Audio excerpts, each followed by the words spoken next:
로마서 13장 1절에서 7절 말씀, 우리 한 절씩 교독하시고 7절은 함께 합독하시겠습니다. 제가 먼저 읽겠습니다. 각 사람은 위에 있는 권세들에게 복종하라. 권세는 하나님으로부터 나지 않음이 없나니 모든 권세는 다 하나님께서 정하신 바라.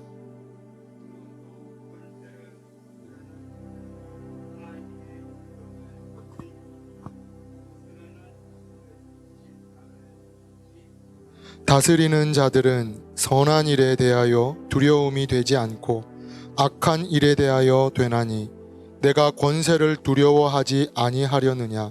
선을 행하라. 그리하면 그에게 칭찬을 받으리라.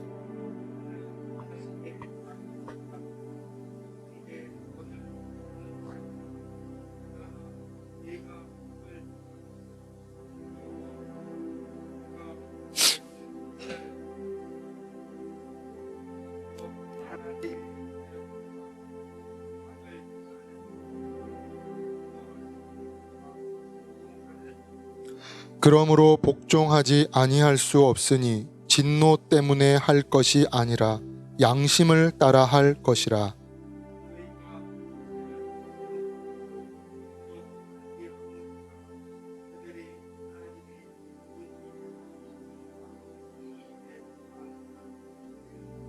함께 합독하시겠습니다. 모든 자에게 줄 것을 주되 조세를 받을 자에게 조세를 바치고 관세를 받을 자에게 관세를 바치고 두려워할 자를 두려워하며 존경할 자를 존경하라. 아멘.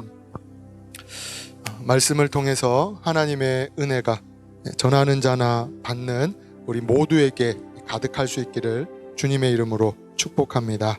아멘. 한 목사님과 대화하는 중에 이러한 이야기를 듣게 되었습니다. 어떤 얘기냐면, 명절 날에 어떻습니까? 기쁜 마음으로 가족들이 한 자리에 모이게 되어졌죠. 이제 가족들이 뿔뿔이 흩어져서 지내던 가족들이 다 한 자리에 모이게 되었습니다. 이런저런 이야기를 하는 중에 정치적인 이야기가 나오게 되었죠. 그런데 이 목사님의 가족은 대부분이 목회자입니다. 또 아버님은 은퇴하신 원로 목사님이셨죠. 그런데 정치 이야기를 하는 가운데에 서로 언성이 높아지고 큰 소리가 오고 가고 영 불편한 자리가 되고 말았다라는 이야기를 듣게 되었습니다. 또 한 예로 가까운 지인과 오랜만에 통화를 하게 되었죠. 이런저런 안부를 묻고 나서 이야기하던 중에 정치적인 이야기가 나오게 되었습니다. 그리고 무심코 던진 그 정치적인 발언에 상대방이 어떤 정색을 표하고 예민하게 받아들이면서 통화를 마무리했던 기억이 있습니다. 동일하게 오늘 본문은 하나님을 믿는 자녀들이 국가에 대해서 어떠한 자세를 가져야 하는지를 바울은 이야기하고 있습니다. 먼저 바울은 본문을 통해서 무엇을 이야기하냐? 국가의 권위를 인정하고 거기에 무엇하라라고 이야기를 합니까? 복종할 것을 이야기하고 있습니다. 그리고 그 이유가 무엇이냐면, 국가가 갖고 있는 이 권세의 근원이 어디서부터 나오기 때문입니까? 하나님께서 허락하신 권세이기 때문에 바울은 그 권세에 복종하라 라고 이야기를 하고 있죠. 그런데 여기서 바울이 갑자기 이 로마서, 우리가 계속해서 생명의 삶, 그 본문을 따라서, 큐티 본문을 따라서 계속해서 이제 말씀을 나누고 있습니다. 그런데 갑자기 이 바울이 이러한 문제를 언급하는 이유는 당시 교회 안에도 로마 정부를 향한 적개심을 품고 반감을 가지고 있었던 유대인 출신의 성도들이 많이 있었기 때문이죠. 뿐만 아니라 이들이 어떠한 생각을 가지게 되어지냐면, 가이사에게 세금을 내는 것이 신앙인으로서 옳지 않음을 주장하기도 합니다. 뿐만 아니라 점점 심해지는 그 로마 정부의 박해와 핍박에 의해서 어떤 극단적으로 대항하려는 성도들이 일어나기도 하죠. 때문에 바울은 이러한 성도들에게 무엇을 이야기하냐? 국가를 세우시고 그 권세를 주신 것은 하나님이시다라는 것을 이야기하게 되어집니다. 1절 말씀입니다. 13장 1절 말씀. 우리 다시 한 번 더 1절 말씀 함께 합독하시겠습니다. 각 사람은 위에 있는 권세들에게 복종하라. 권세는 하나님으로부터 나지 않음이 없나니 모든 권세는 다 하나님께서 정하신 바라. 아멘. 여기서 위에 있는 권세, 엑수시아이스 휘페레쿠사이스라는 것은 말 그대로 통치 기구, 정부, 기관을 의미합니다. 성경은 그런데 이것에 대해서 무엇하라 라고 이야기를 하냐? 복종하라. 예전 성경은 굴복하라, 굴복하라, 엎드리라 라고 기록을 하고 있죠. 복종한다, 굴복한다 라는 것이 무엇입니까? 철저히 받아들이고 철저히 따르라 라는 것이죠. 이어서 바울은 복종해야 하는 이유에 대해서 이야기를 합니다. 1절, 하나님으로부터 나지 않음이 없나니 모든 권세는 다 하나님께서 정하신 바라.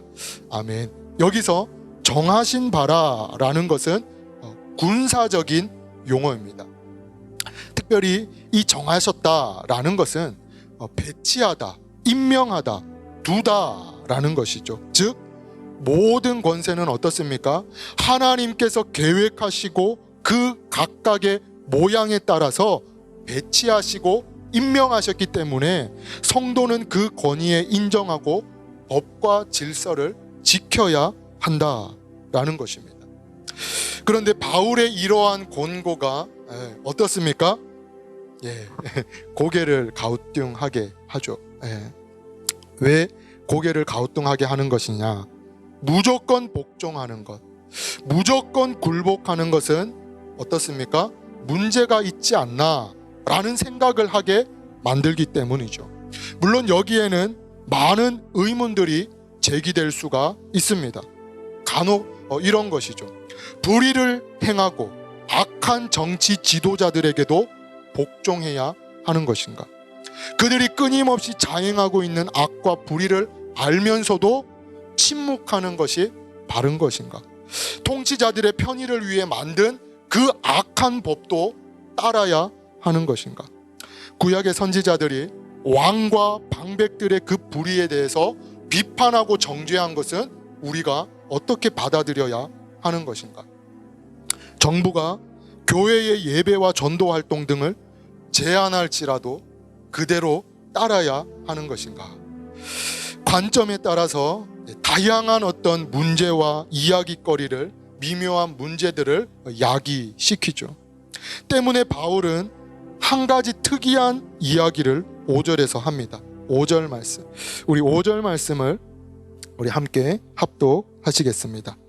그러므로 복종하지 아니할 수 없으니 진노 때문에 할 것이 아니라 양심을 따라 할 것이라. 아멘. 양심을 따라 행할 수 있는 저와 여러분 되시기를 축복합니다. 여기서 이 양심, 시네이 대신이라는 것은 보다, 인식하다, 중심이라는 의미를 가지고 있습니다. 성경은 성도가 가져야 할 양심에 대해서 성경은 이렇게 기록을 하고 있죠.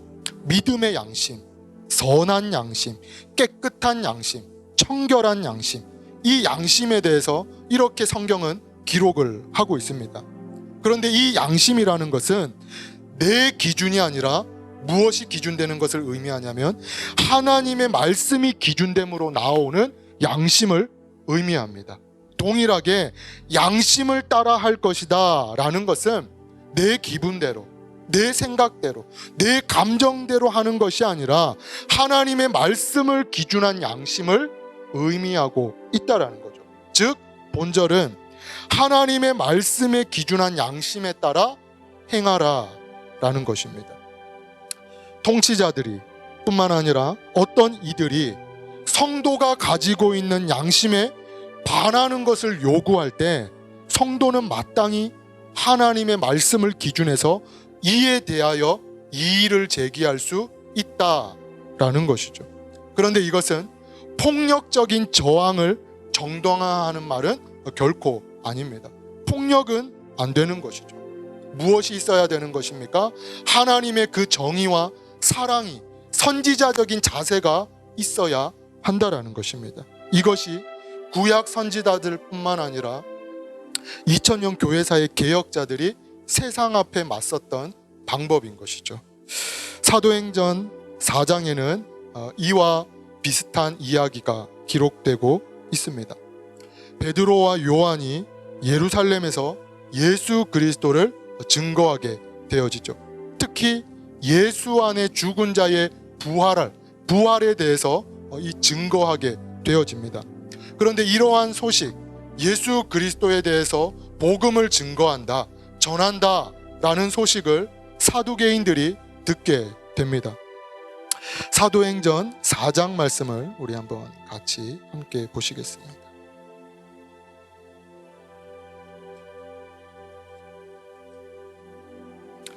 사도행전 4장 1절에서 2절 말씀입니다.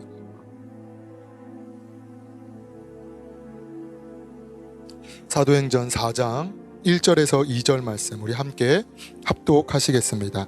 사도들이 백성에게 말할 때에 제사장들과 성전 맡은 자와 사두개인들이 이르러 예수 안에 죽은 자의 부활이 있다고 백성을 가르치고 전함을 싫어하여. 아멘. 계속해서 펴두셔도 되겠습니다. 때문에 이들이 베드로와 요한을 어떻게 하냐면 잡게 되어지죠. 그리고 나서 장로들과 서기관들과 대제사장 안나스와 가야바와 요한과 알렉산더 앞에 세우게 되어집니다. 5절에서 6절 말씀. 이튿날 관리들과 장로들과 서기관들이 예루살렘에 모였는데 대제사장 안나스와 가야바와 요한과 알렉산더와 및 대제사장의 문중이 다 참여하여. 본절에 언급되는 이 인물들은 유대 사회의 각 분야에서 최고의 권위자와 어떤 대표자들이죠.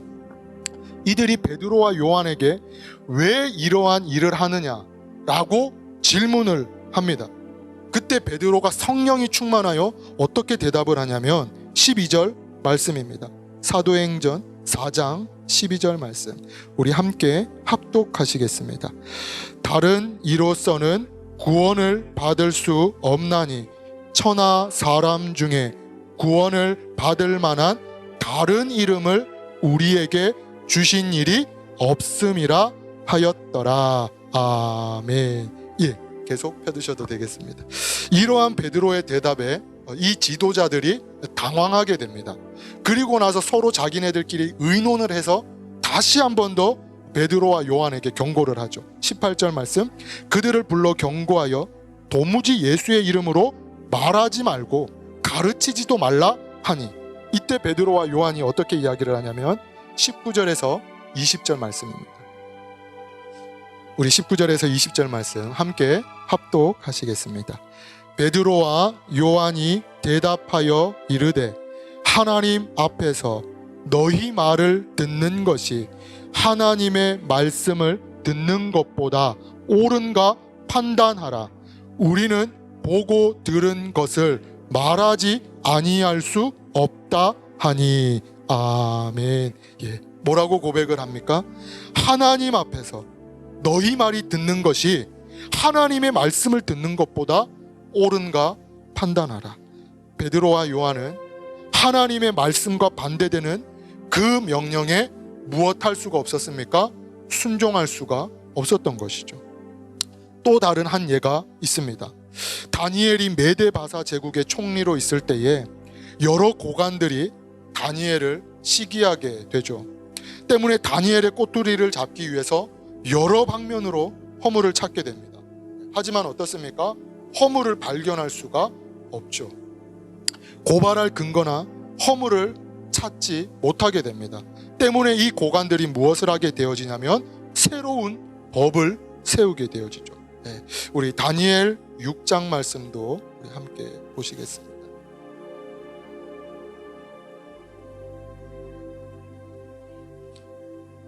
구약 성경 1243쪽입니다. 제가 가진 성경 1243쪽 다니엘 6장 4절에서 8절 말씀.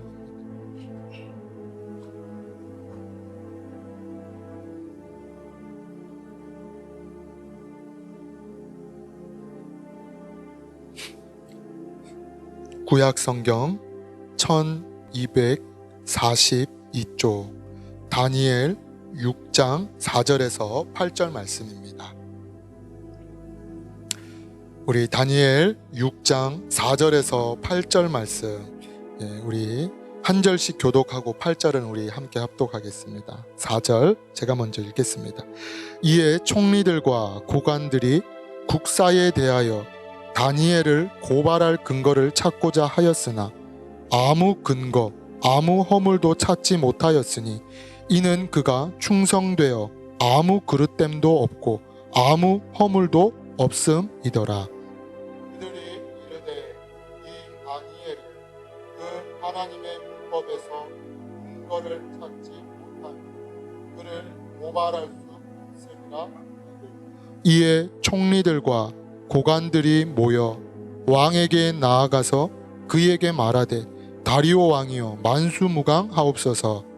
나라의 모든 총리와 지사와 총독과 법관과 당연히 의논하고 왕에게 한 법률을 세우고 한 운명을 정하실 것을 구하나이다.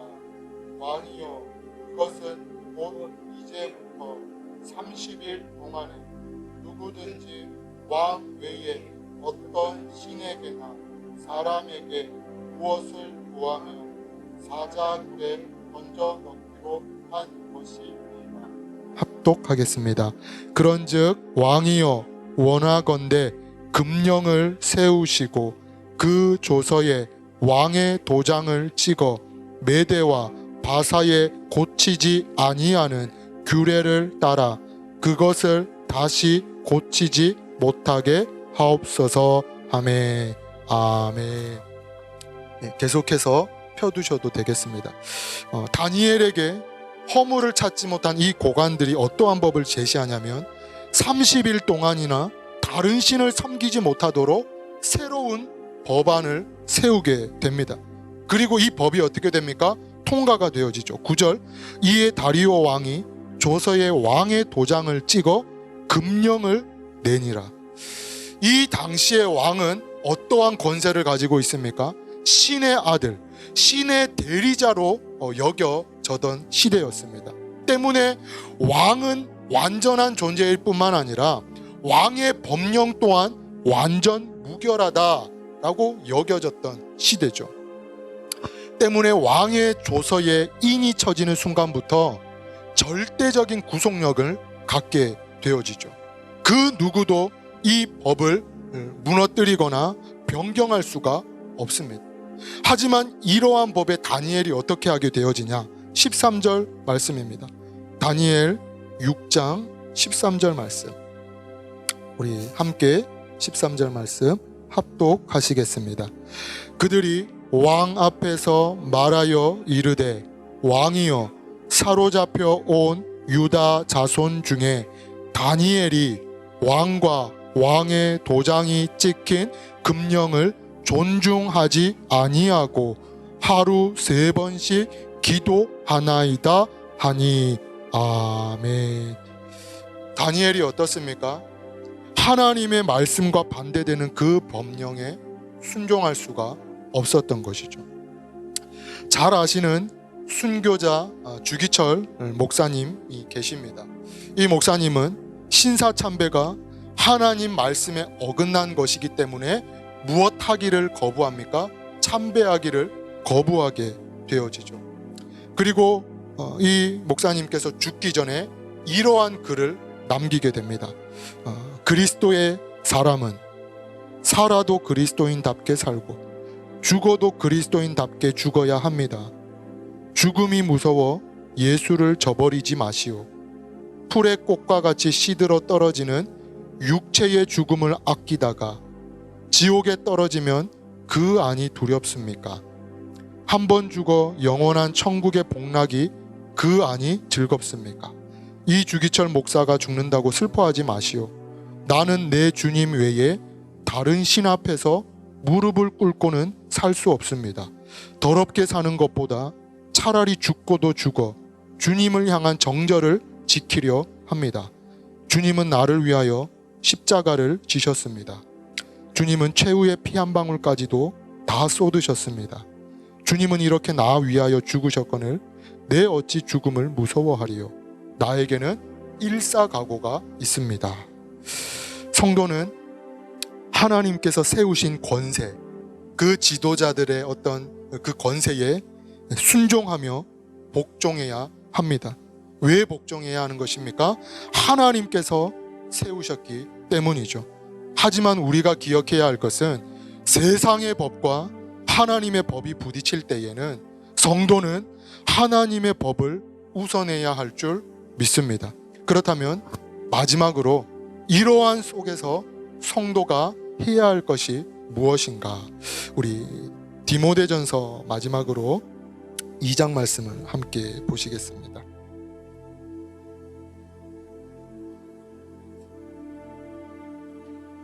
디모데전서 2장 말씀입니다. 신약 성경 338쪽입니다. 디모데전서 2장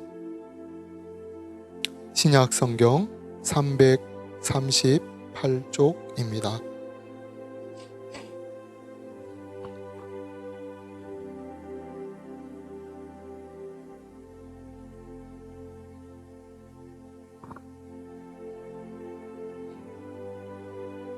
디모데전서 2장 1절에서 2절 말씀 우리 함께 합독하시겠습니다. 그러므로 내가 첫째로 권하노니 모든 사람을 위하여 간구와 기도와 도고와 감사를 하되 임금들과 높은 지위에 있는 모든 사람을 위하여 하라. 이는 우리가 모든 경건과 단정함으로 고요하고 평안한 생활을 하려 함이라. 아멘. 당시 초대 교회에는 로마 제국으로부터 엄청난 박해와 핍박이 있었습니다. 그로 인해서 성도들은 생명의 위협과 생계의 곤란을 당하기도 하죠. 뿐만 아니라 순교를 당하는 고난을 경험해야 했습니다. 그런데 이러한 속에서도 바울이 무엇을 이야기하냐? 간구와 기도와 도고와 감사를 하되 임금들과 높은 지위에 있는 모든 사람을 위하여 하라. 지금 우리 주변에 일어나는 일들이 참 이와 같음을 느끼게 되어집니다. 서두에 드린 말씀처럼 좌냐 우냐, 진보냐 보수냐, 말 한마디만 잘못해도 선을 긋고 비난과 정죄를 쏟아내고 당을 짓고 나누고 깨어지고 분열되어지는 것을 보게 되어지죠. 앞으로 시대가 흘러가면 갈수록 더욱 이러한 것이 심해지고 가속화될 것입니다. 생각지도 못한 또 다른 이념들이 일어날 수도 있는 것이죠. 하지만 그때마다 성도들이 첫 번째로 해야 하는 것이 무엇이냐? 하나님께서 세우신 권세자들과 이 나라를 위하여서 기도하는 것인 줄 믿습니다. 그럴 때에 소망이 있는 것이죠. 종교개혁 시대에 영국에 메리라는 여왕이 있었습니다. 그런데 이 여왕은 수많은 그리스도인들을 핍박하고 박해하기로 유명한 여왕이었죠. 때문에 이 여왕에게 어떠한 별명이 있었냐면 피의 여왕 메리라는 별명이 이 여왕에게 있었습니다. 그런데 이 당시에 메리 여왕과 스코틀랜드를 위하여서 기도하는 한 사람이 있었죠. 밤이면 밤마다 때로는 밤을 지새우면서 이 스코틀랜드와 이 여왕을 위해서 기도하는 존 낙스라는 종교개혁자가 있었습니다. 그러던 어느 날 갑자기 이 여왕이 큰 어떤 병에 걸려서 죽게 되어지죠. 그리고 죽어가는 중에 이 여왕이 어떤 말을 하게 되어지냐면 이러한 말을 남깁니다. 존 낙스의 기도는 100만 대군보다 더 무섭다라는 말을 남기게 되어지죠. 그리고 나서 이 종교개혁자 존 낙스가 어떠한 말을 하냐면 기도하는 한 사람이 기도하지 않는 모든 민족보다 강하다. 기도하는 사람이 왜 이 세상에서 강한 것입니까? 하나님께서 기도하는 사람과 함께하기 때문인 줄 믿습니다. 소망하고 축복하기로는 시대가 어두워져 갈수록 도저히 이해되어지지 않는 일들 속에서 이 시대를 붙들고 주님 앞에 엎드릴 수 있는 기도의 사람 되시기를 축복합니다. 또한 하나님의 말씀을 기준으로 삼고 그 말씀을 따라 행하는 말씀의 사람 되어질 수 있기를 주님의 이름으로 축복합니다. 기도드리시겠습니다.